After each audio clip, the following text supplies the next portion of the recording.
নমস্কার বন্ধুরা, আজ বাড়িতে বানানো হচ্ছে খুবই সুস্বাদু আর একদম ঘরোয়া উপায়ে লাউয়ের পায়েস। অল্প কিছু উপকরণে খুব সহজে তৈরি হয়ে যাবে এই দারুণ মিষ্টি রেসিপি। চলুন তাহলে শুরু করা যাক।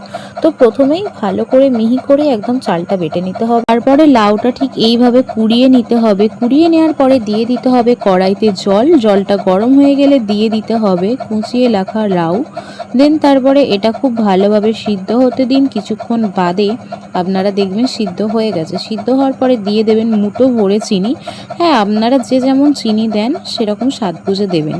দেন তারপরে এটা খুব ভালোভাবে সিদ্ধ হয়ে যাওয়ার পরে দিয়ে দিতে হবে গরম দুধ, যেটা আগে থেকে ফুটিয়ে রাখা হয়েছিল। তো দুধটা দেওয়ার পরে ভালো করে ফুটিয়ে নিতে হবে আরও একবার। 15 থেকে 20 মিনিট আপনারা ফুটিয়ে নিতে পারেন। দেন তারপরে দিয়ে দিতে হবে মিহি করে রাখা চালের গুঁড়ো, যে ভিডিওটা নেওয়া হয়নি কিছু একটা কারণে। তো এটা দেওয়ার পরে ফুটিয়ে নিতে হবে ভালো করে। তারপরে দিয়ে দিতে হবে এলাচ গুঁড়ো করে। তারপরে গরম গরম নামিয়ে নেবেন আপনাদের প্রিয় লাউয়ের পায়েস। তো ভিডিওটা কেমন লাগলো অবশ্যই কিন্তু লাইক, কমেন্ট, শেয়ার করতে ভুলবেন না।